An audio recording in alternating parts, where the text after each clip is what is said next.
సాయినాథాయ నమః. ఆ సాయినాథుని ఆశీర్వాదంతో ప్రతి ఒక్కరూ కూడా ఆనందంగా, ఆరోగ్యంగా, అష్టైశ్వర్యాలతో ఉండాలని మనస్ఫూర్తిగా కోరుకుంటున్నానండి. అనంతకోటి బ్రహ్మాండ నాయక, రాజాదిరాజా, యోగిరాజా, పరబ్రహ్మ, శ్రీ సచ్చిదానంద సద్గురు సాయినాథ్ మహారాజ్కి జై. ఈరోజు బాబాగారు మన కోసం అందించిన సందేశం ఏంటంటే, తల్లి, ఇప్పటి వరకు నువ్వు కష్టపడింది చాలు. నీ విధి మార్చమని నన్ను ఎన్నో రోజులుగా అడుగుతున్నావు కదా తల్లి. ఆ విధి మారే సమయం ఆసన్నమైంది. కాదు అనకుండా, నిర్లక్ష్యం చేయకుండా నీ సాయి మీద ఒక్కసారి నమ్మకం పెట్టి, మనసు పెట్టి ఈ యొక్క సందేశం నీ కోసంగా విను తల్లి. నువ్వు డబ్బు మాత్రమే చాలు, పొదుపుగా ఉంటాను అనుకుంటున్నావు, కానీ కోరికలు, ఆశలు కూడా పొదుపుగానే ఉంచుకుంటున్నావు కదా. అన్నీ నాకు తెలుసమ్మా, నీ ఆశలు అన్నీ నాకు తెలుసు. దిగులు పడకు, అన్నీ నీకు నెరవేర్చి పెడతాను. కష్టం, దుఃఖం, బాధలు అనుభవించింది చాలు. వాటి నుంచి నిన్ను నేను విముక్తులని చేస్తాను. నీ కష్టాలన్నీ తీర్చి నీవు పడ్డ కష్టాలన్నిటికీ ఒక ముగింపు అనేది ఇస్తాను. నీలో ఉన్న తెలివితేటలు, నీలో ఉన్న ప్రతిమ అన్నీ కూడా బయటకు తీయాలని నీకున్న ఈ ఇబ్బందులు అనేవి అల్లుకుంటున్నాయి కదా. బియ్యం లేకుండా అన్నం వస్తుందా చెప్పు? అలాగే కష్టం లేకుండా జీవితం ఉండదమ్మా. వీటి అన్నిటికీ బదులుగా ఆనందమైన సంతోషాన్ని నీకు అందిస్తాను. కానీ అన్ని కష్టాలను తొలగించుకొని జీవితాన్ని మంచిగా జీవించాలి. జీవితంలో మంచి ఎదుగుదల కోరే మనిషికి ఓపిక, సహనం ఎంతో అవసరం. కొన్ని సమస్యలు ప్రతి ఒక్కరి జీవితాలలో ఉంటాయి, కానీ వాటికి పరిష్కారాలు చెప్తే సరిపోతుంది.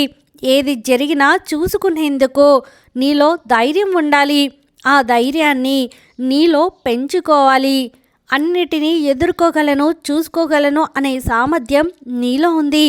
అంతా బాగుంటుంది అనే ఒక నమ్మకంతో ధైర్యంగా ముందుకు పోరాడి జీవించు. నీ ధైర్యమే నీకు శ్రీరామ రక్ష. తల్లి, నీ మనస్సాక్షికి న్యాయంగా ఉంటే చాలు. ఎవరికీ భయపడాల్సిన అవసరం లేదు. మౌనం గెలుపుకి ఒక ఆయుధం కాబట్టి ప్రతి విషయంలో కూడా ఎక్కువగా అనవసరంగా వాగ్వాదం అనేది చేయవద్దు. ఇతరులతో అనవసరంగా వాదించి నీ యొక్క సమయాన్ని వృధా చేసుకోవద్దు. అందరితో మాట్లాడుతూ కొన్ని సమయాలలో మౌనంగా ఉండడం చాలా మంచిది. కలిసి మాట్లాడాలి.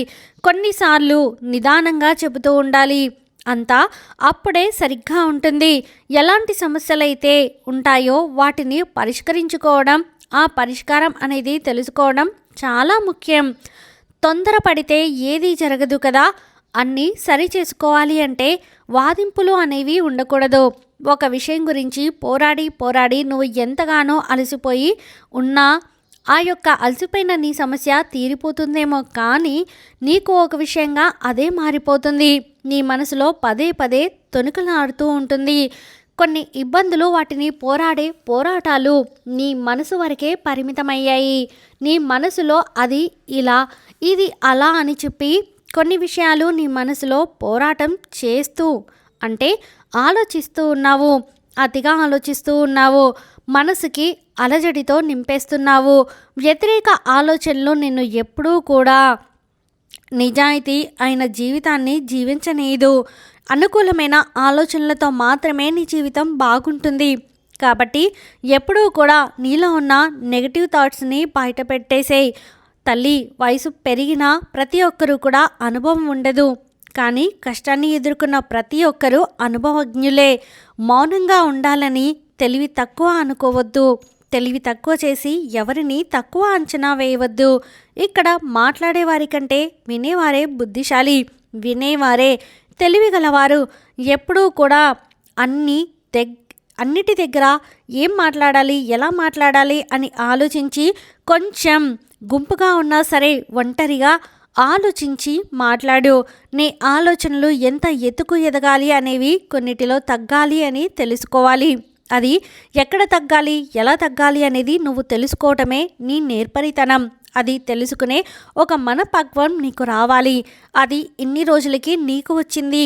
ఎంత ఎత్తుకు ఎదగాలి అని ఆశపడుతున్నావో కొన్ని అవసర విషయాలు అనేవి నీకు వస్తాయి. తల్లి, వాటిని వదులుకోవద్దు. కొన్ని విషయాలను వదులుకునేందుకు తయారుగా ఉండాలి. నీ జీవితంలో మంచి విషయం జరిగితే ఆనందపడు, జరగకపోతే అంతకి గొప్పగా జరుగుతుంది అని ఎదురు చూడు. అలా ఆలోచించినప్పుడే నీ మనసు ప్రశాంతత, నీ జీవితం సంతోషంగా ఉంటుంది. ఎందుకంటే నువ్వు కోరుకునే దానికంటే గొప్పదిగా నీ సాయి నీకు ఇస్తాడు కదా. ఆ విషయం తెలుసుకో, ఆ నమ్మకం పెంచుకో. ఇప్పుడు ఆశపడింది దక్కలేదు అంటే ఇక మేలి రకమైనది నాకు నా బాబా ఇస్తారు అని సంతోషపడు. ప్రశాంతంగా అప్పుడే ఉంటుంది నీ మనసు. నీకు దక్కాల్సినంత దాంట్లో దక్కినప్పుడు దాంతో తృప్తిపడు. అలా తృప్తి పడినప్పుడు మాత్రమే నువ్వు ప్రశాంతంగా ఉండగలవు తల్లి. లేదు అంటే నీ మనసు అల్లకల్లోలం అయిపోతుంది. లేని దానికోసం ఆరాటపడకు. ఆశలు ఉండడం సహజమే. నీ ఆశలు ఏదో ఒక రూపంలో నీ సాయి నేను తీరుస్తానమ్మా. ఈ విషయాన్ని నమ్ము. నీకోసం కాలం మారదు కాబట్టి సమయం కోసం తగ్గట్టుగా నువ్వే మారాలి. నీకు రావాల్సిన సమయం కోసం నువ్వు ఎదురు చూడాలి తల్లి. నీ జీవితం బాగుండేందుకు నువ్వు మారాలి, ఖచ్చితంగా మారాలి తల్లి. నీలాగా ఎవరైనా ఉండాలి అని అనుకోరు కదా. అలాంటప్పుడు నువ్వు మాత్రం ఎందుకు వేరే వాళ్ళలాగా బ్రతకాలి అని కోరుకుంటున్నావు తల్లి? నువ్వు నీలా ఉండు. నీలా బ్రతికితేనే కదా నీకు విలువ, నీకు గౌరవం. నీ విలువ, నీకు గుర్తింపు తగ్గేది అప్పుడే కదా. కాబట్టి నువ్వు ఎలా బ్రతకాలి అనేది నీవే నిర్ణయించుకో. భగవంతుడు నీకు ఇచ్చిన దాంట్లో సంతృప్తి పడు. నీ జీవితం బాగుండేందుకు నువ్వు మారాలమ్మా. నీలాగా ఎవరైనా ఉండాలి అని అనుకోకు. అలాంటప్పుడు నువ్వు మాత్రం ఎందుకు వారిలా బ్రతకాలి? నువ్వు నీలా ఉండు. నీ పరిస్థితి వేరే, వారి పరిస్థితి వేరే అని అర్థం చేసుకో. నువ్వు నీలా ఉండు. నిన్ను చూసి నీలా బ్రతకాలి అనేలా బ్రతుకు. ఈ సాయి బిడ్డవైన నువ్వు ఎప్పుడూ కూడా అందరూ మెచ్చేవారిలాగే ఉండాలి. కానీ ఈ చిన్న మార్పులు అనేది నీ జీవితంలో చేసుకోవాలి అంటే ఇక ఖచ్చితంగా నీ జీవితం బంగారు బాటలా నేను మారుస్తాను కదా. నువ్వు ఇప్పటి వరకు కష్టపడ్డన్నిటికీ కూడా ముగింపు అనేది నేను రాస్తాను తల్లి. ఇక నువ్వు ఎలాంటి పరిస్థితిలో దిగులు అనేది పడాల్సిన అవసరం లేదు. నా బ్రతుకు ఎలా ఉంటుంది అని కష్టపడాల్సిన పని కూడా లేదు. నీ జీవితానికే బ్రహ్మాండంగా ఉంటుంది. ఇప్పుడు నువ్వు జీవితంలో ఓడిపోవడం, మోసపోవడం, లేదా చెడిపోవడం, లేదా పడిపోవడం అంటూ ఏమీ ఉండదు. జీవితం అంటే నేర్చుకోవడం మాత్రమే. కొందరు ఓడిపోయి ఎలా గెలవాలో నేర్చుకుంటారు. మరికొందరు మోసపోయి ఎలా జాగ్రత్తగా ఉండాలో, ఎవరు ఎలాంటి వారో తెలుసుకుంటారు. మరికొందరు చెడిపోయి ఎలా బాగుపడాలో నేర్చుకుంటారు. ఇంకా మరికొందరు పడిపోయి ఎలా నిలబడాలి, ఎలా నిలదొక్కుకోవాలి అని నేర్చుకుంటారు. ఒక్క విషయం అర్థం చేసుకో తల్లి. జీవితం అనేది ఒక పాఠశాల. జీవితం అనేది ఒక బడి. ఆ బడిలో నువ్వు నేర్చుకోవడం మాత్రమే ఉంటుంది. నీకు గురువు జీవితమే. నీ జీవితపు బాటే నీకు గురువు. నీకున్న ఒడిదుడుకులే నీ అనుభవాలు. వాటన్నిటినీ సరిచేసుకుంటూ వెళ్ళడమే నీ యొక్క పని.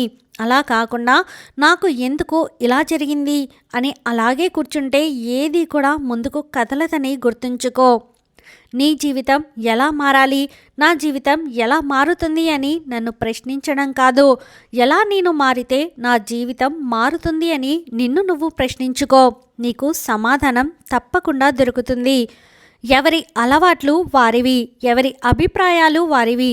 కానీ మళ్ళీ అప్పుడప్పుడు ఏంటో ఈ జీవితం అలా అయిపోయింది అని అనుకుంటూ ఉంటావు కదా. దానికి బాధ్యులు ఎవరు? నువ్వే. ఎవరు చేసుకున్నది వాళ్ళకే ఉంటుంది. నీ ఇంట్లో నువ్వు నీ భార్య బిడ్డలతో కలిసి ఉండాలి. గంజి నీళ్లు తాగినా అప్పు చేయకు. మనిషికి అప్పు చేసి బ్రతకడం కంటే అప్పు లేకుండా జీవించడం ఎంతో గొప్ప స్థాయి. మనిషికి జీవితాంతం తోడుండేవాడు ఎవ్వరూ కాదు, నీకు నువ్వే తల్లి. తల్లి, నీ ధైర్యమే నీకు తోడు. ఈ విషయాన్ని ఎప్పుడూ మరవకు. నీ ధైర్యాన్ని ఎప్పటికీ వదలకు. నీ జీవితం మంచిగా ఉండాలి. నీ జీవితం కోసం నువ్వు చేయాల్సిన కొన్ని పనులు అనేవి ఉన్నాయి తల్లి. నీలో ఎప్పటికీ కూడా విరక్తి అనేది రాకూడదు. ఓపిక అనేది ఉండాలి. అలాగే నీలో మంచి గుణం పెంపొందించుకోవాలి. నువ్వు ఎవరిని నమ్మాలి, ఎవరిని నమ్మకూడదు అనేది తెలుసుకోవాలి. ఇక ఎక్కువ మాట్లాడడం తగ్గించి నేర్చుకోవడం అనేది తెలుసుకోవాలి. వాగుడు తగ్గించు, అలాగే వినడం ఎక్కువ అలవాటు చేసుకో. నీ జీవితం బ్రహ్మాండంగా నీ చేతిలో ఉంటుంది. కారణం లేకుండా ఎవరి మీద కోపాన్ని చూపకు. నీ కోపం నీకే శత్రువైపోతుంది. ఈ విషయాలను నువ్వు గుర్తుంచుకొని ముందుకు వెళ్ళావంటే నీ కష్టం అంతా కూడా తగిన ఫలితం ఉంటుంది. నీ విధిని నువ్వే మార్చుకునే ఒక అద్భుత అవకాశం నీ చేతిలో ఉంటుంది. నీ బాబా ఏది చెప్పినా నీకోసమే అని తెలుసు కదా, ఇక నిశ్చింతగా ఉండు అని బాబాగారైతే అంటున్నారండి. ఈ వీడియో మీకు నచ్చితే ప్లీజ్ లైక్ చేయండి. మరికొంతమంది సాయి భక్తులకు వీడియోని షేర్ చేయండి. ఆ సాయినాథుని ఆశీర్వాదంతో ప్రతి ఒక్కరూ కూడా ఆనందంగా, ఆరోగ్యంగా, అష్టైశ్వర్యాలతో ఉండాలని మరొక్కసారి మనస్ఫూర్తిగా కోరుకుంటున్నానండి.